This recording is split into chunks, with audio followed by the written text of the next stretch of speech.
Welcome to the Fixed Ops Hustle Podcast, where we talk about all things to help any automotive repair shops grow their business, covering topics like leadership, emerging trends, technologies, processes, planning, financials, and marketing. And now your host, Marcus Aman.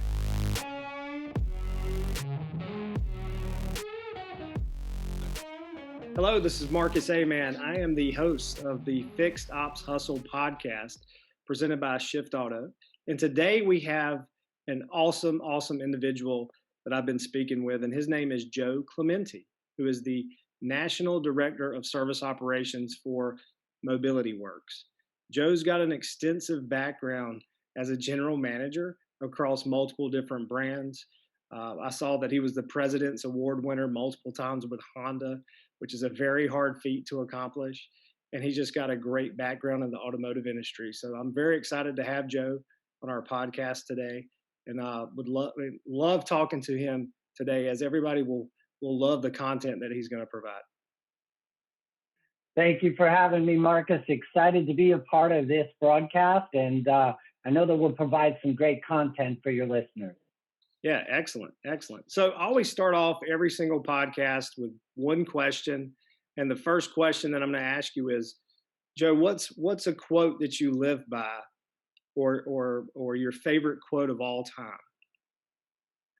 Well, I'm a bit of a quote-aholic, if you will. I love the value that quotes add to our lives, but I do have one that I regularly revert to, and that's from Tony Robbins. And he said, the only thing that's keeping you from getting what you want is the story that you keep telling yourself. I think it's just so impactful on a day-to-day basis, that the power of our internal conversations. Yeah, absolutely. I love that quote. I love it. A lot of times you're the individual that's in your own way sometimes, mentally and physically. Absolutely. Yeah. So tell us a little bit about yourself, your background just in the industry, and I gave our listeners kind of a brief overview, but if you want to go into a more detailed version of that. Sure. Yeah. As you mentioned, I was in the automotive world for 20 plus years in various roles. My last role was as a general manager position and responsible for the dealership itself as a general manager. A lot of experience in the automotive environment. I am now with MobilityWorks as the National Director of Service Operations. We have 92 stores in 31 states that serve the disabled community with adaptive equipment and adaptable wheelchair accessible vans. And so my experience aligns with a lot of your clients, a lot of your listeners as well from the automotive world on the service side, as well as the operations side from the automotive world as well. Yeah, I was looking into MobilityWorks prior to this podcast and noticed that there was like 90 locations or so across the United States, and you work with companies like Bronability and some other vendors, I'm guessing, or OEMs that help with handicap conversions and things of that nature. So you guys do the conversions yourself? Is that what you guys do at MobilityWorks? No, we have, as you mentioned, Bronability and BMI are two of our main converters, although we have a company called Diverge, and Diverge is a sister company in MobilityWorks, and we do adaptive vans as well as adaptive commercial vans with lifts and commercial fleet vehicles as well. And thousands of individuals and business clients each year are impacted by the products and the services that we provide. Similarly to an automotive dealership, Marcus, we serve from service contracts to rental vans to 24-hour emergency services, mechanical and repair services. We also have a very niche market in that we have certified technicians that install and service specifically wheelchair accessible vans, wheelchair lifts, and high-tech driving equipment for those physically disabled drivers that require more sophisticated controls in their handicapped vans and minivans. Okay, excellent. So at the beginning of this year, we've had an interesting year, right? I mean, since February, into February, going into March, a lot of things happen where, with the COVID coronavirus hitting the United States and globally, people had to pivot. They had to shift the way they did business. They had to shift the way they thought about things. What's something that you at MobilityWorks have done to connect better with your customers during this period of time? Well, that's a fantastic question. First of all, thank you for asking it because it is an important aspect of our business, how we connect with our clients. So I will tell you this, that MobilityWorks, we are at the forefront of innovation as it connects with our clients, the way we market, and the way we interact with our clients. We are really at the forefront of that in our industry. We're the first in the industry to create a virtual experience from marketing to creating a mobility expo, Coffee with Craig, which is an interactive community that allows our clients and our vendors to meet with our leaders in our company. And then we also are the first to innovate online communities for sales appointments and virtual service and touchless transactions. And probably another thing that really sets us off or sets us apart is we're the only dealer in the industry that created a unique and exclusive leasing program for our wheelchair accessible vans, really expanding the reach and connectivity with our clients to provide them with vans that allow them to go where they want to go, when they want to go, and make it accessible for all of our clients. So it's pretty impressive. Yeah, and that's great that you guys were thinking about how to stay just as connected or better connected than you were pre-COVID, right? I mean, but all the things that you just spoke about are not those things are not going away. Those are the new expectations of how you serve customers in today's world. So that's fantastic. So the next question I have for you is, I'm sure MobilityWorks has some competition. What really sets you guys apart from the next person? What really separates you and your company apart? It's our people, right, Marcus? And when you have the right people that really care about the community that you serve and really understand your why, that's what separates you. We are the nation's largest adaptive equipment wheelchair accessible van provider. And that uniqueness comes down to our core values and our people. So that's what sets us apart first and foremost. Secondarily, as I mentioned, we're at the forefront of innovation as it relates to our industry, and that's the adaptive world. And we're so innovative with how we connect, and that's probably what sets us apart secondarily. Yeah, and I love hearing that it's your people, because it is your people. I've worked in the dealer land for a long time, and I got out and started my own company. And now instead of managing employees that work with me, now I'm managing employees that work with me but work for me. And it's a little bit of the same, and it's a little different in that, especially when you're a startup company or you're growing into a bigger company, you're scaling the company, you're leading from the front. 99.9% of the time you're leading from the front, and you are an example for everybody that works for you. They look at you for, even when you don't have the answers to things, they're still looking at you, right? And right. You just have to learn how to adapt, and it's really the people that help you grow the business. You have to, delegate when you don't want to. You have to believe in people when you think they're not ready. Then it's time. Then maybe they really are ready. You just have to learn as you go. And that's been the beauty of it, is that the people make the business. You can have a great product, and there's a lot of companies out here that have great products, but because they don't have great people, it's just another product, and the people really make it, man. They really do.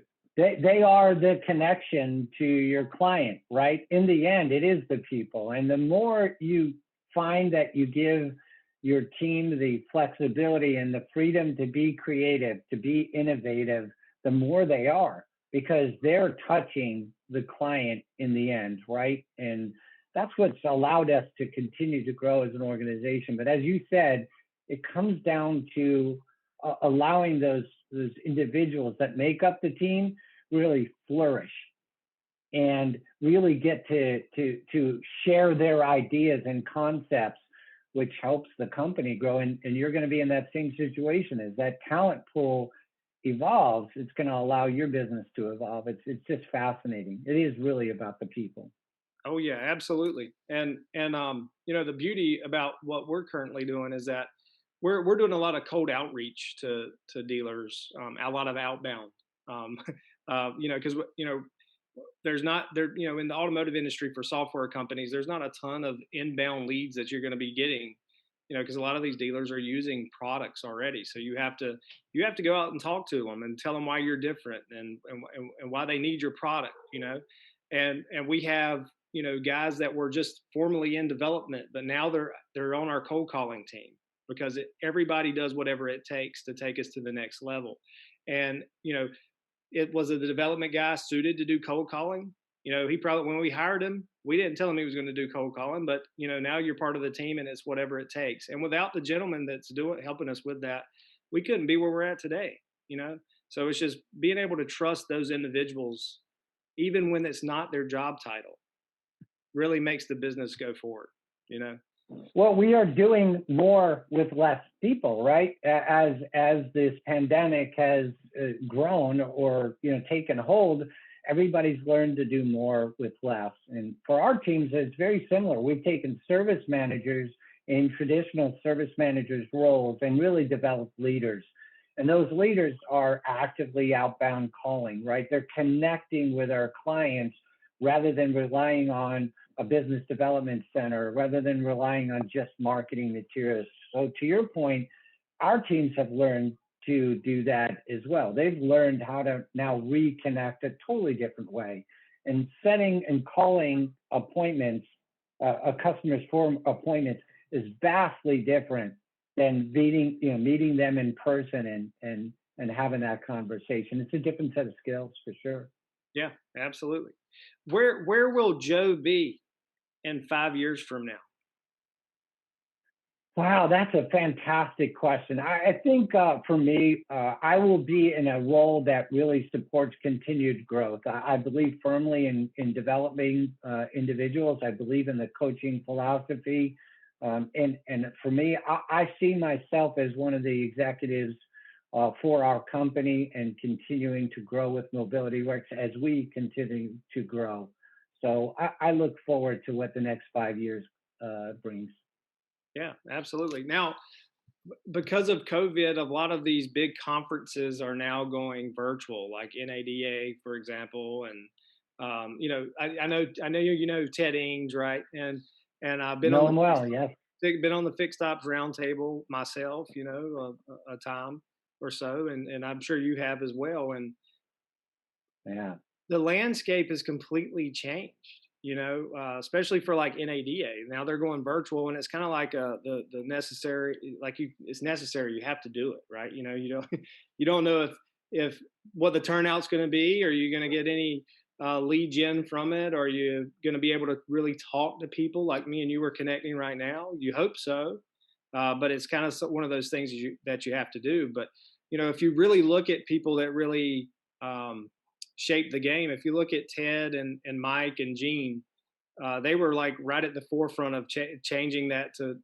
virtual before NADA did, right? So yeah, Dave Foy too, right? Yeah. Oh yeah, Dave Foy's another one, absolutely, and he's been an innovative leader with his Fixed Ops Roundtable himself. So I mean, it's just you're right. It's a continued evolution of how we connect as business leaders, right? As the organizations grow, and as the economy forces change. One of my favorite things, I'm not sure I'll get this perfect, but what we did in terms of the redundancies of the years past no longer serve today, right? That they're simply ineffective.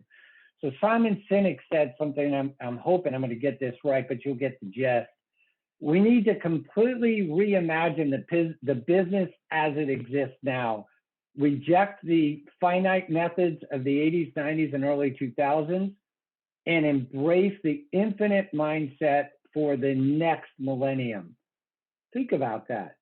He's talking about exactly what you're referring to, right?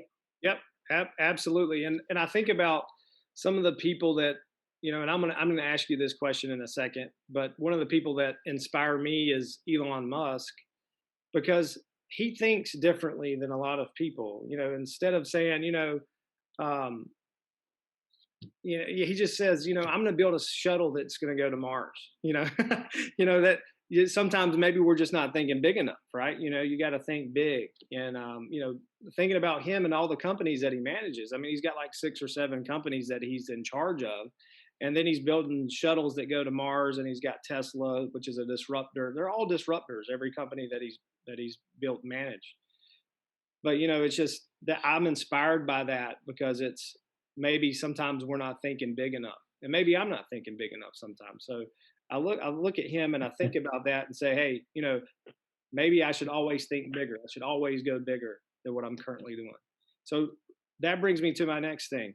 Who is somebody or a mentor or someone that inspires you in the automotive space that has meant a lot to your career? It doesn't have to be somebody you work with. It could just be somebody, like I said, like Elon Musk, that inspires me. Who's somebody that inspires you, Joe? Yeah, I go along with your person, right? Elon Musk has changed the retail space, or he's changed how we engage and interact with our clients. His innovations are really driving our next changes from the automotive environment. I don't know that it's any one person. So in the dealership world, you meet so many people that are just so talented, so inspiring. And I've been blessed, as you probably have been throughout the years, to be to have so many people influence us, right? To influence our careers. But for me, I would guess it's similar, right? Elon Musk. I think that's a great analogy, because he is at the forefront of innovation, and I think that's for us as a company, for us as an organization, but more importantly for the automotive segment.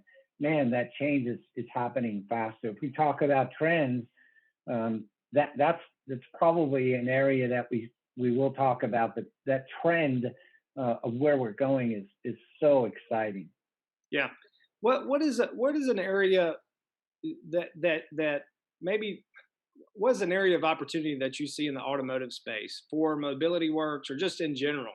What is something that you see that could be improved versus what currently exists out there, across software or across processes, across design, manufacturing? What is something that could be improved in this area? So I'll speak from it in terms of our industry and my company specifically. Our focus has been making it easier for our clients to do business with us, right? The use of technology to engage and interact with our clients. So if there's any one area that the automotive world, whether you're an independent or a dealership, is just making it simpler, more convenient for the client to do business with you. That's probably key. E-commerce, right, Marcus, is going to blow up. It's going to expand even more. Yeah. When you think about it. Yeah, I look at it today, and e-commerce has to exist for service. It just has to. Absolutely. Customers, we make it so difficult for customers to come to our websites and schedule. We make it hard for them sometimes. And if you look like across the dealership land, 75% of those customers, our customers that should be coming back to us, are defecting and going to the Jiffy Lubes or the Midases or the Meinekes or wherever. They're not coming back to the dealer, and why is that? Because there's 2 reasons. We don't make it easy for them to transact and do business, so we don't make it convenient. So how can we do that? How can we turn that service experience into like an e-commerce style? If you're scheduling and you're going to book an oil change, or maybe you don't even know what you need, it should tell you what you need. And it should also say, would you like to upgrade to this? Other customers like you bought these things.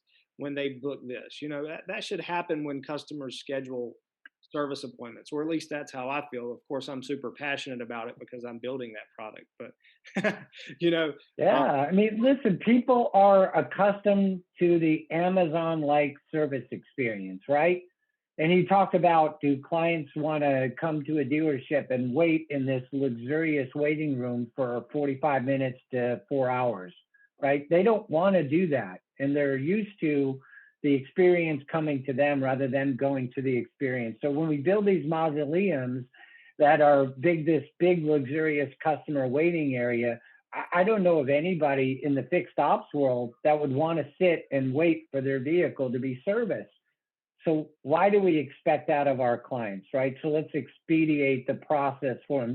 Let's make sure that it's convenient and easy. And for my industry, we're dealing with clients with disabilities. So it's even more imperative for us to be connected virtually and connected to make the ease of service happen. Yeah, I'm glad you asked. I'm glad you said that, because I was going to ask that question earlier, but I didn't know how to phrase it in a way that I felt comfortable with. So I'm glad you said that about the mobility industry, because I just felt like people that have disabilities, it's even more imperative to offer a more convenient experience for them. Absolutely, absolutely. So you guys are innovating the industry on your side. You're connecting better with your customers. What is something that MobilityWorks, how has business been this year? How has it been on the fixed op side, and has it been the similar kind of type of business that dealerships have experienced with car sales, with vehicle sales? Because y'all are selling cars too, correct? And yes, we sell wheelchair accessible vans and commercial fleet vehicles with lifts and a myriad of assisted driving controls. And so has our sales been similar in nature to what the retail automotive experience has been? Yes, there's been that dips and valleys according to the economy, right?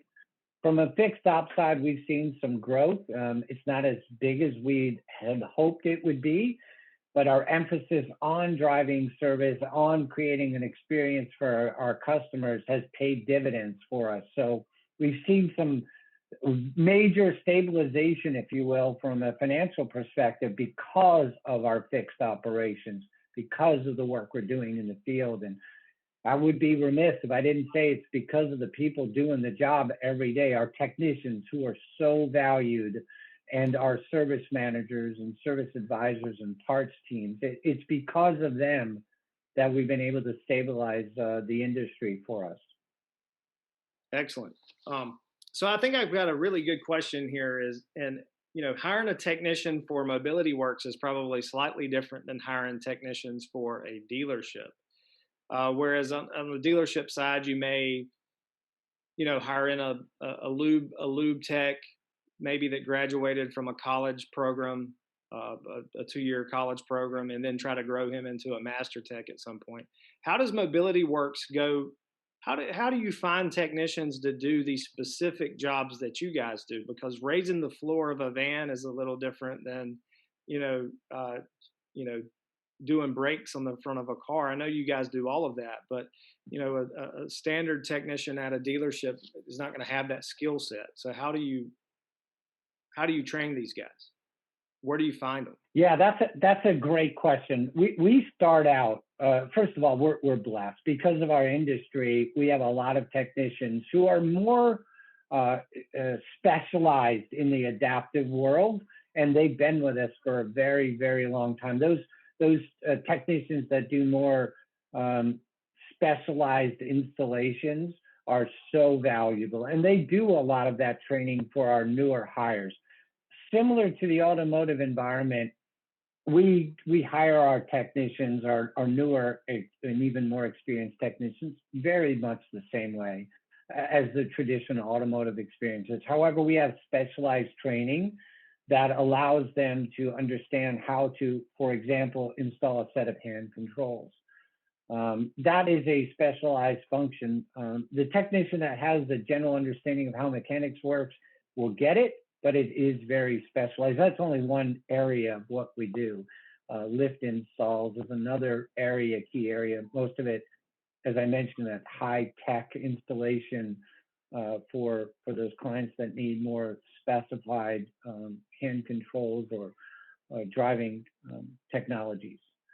The training is extensive. We have both a lot of our vendors who do specialized training for us as well, and that's a key area of training and onboarding those technicians.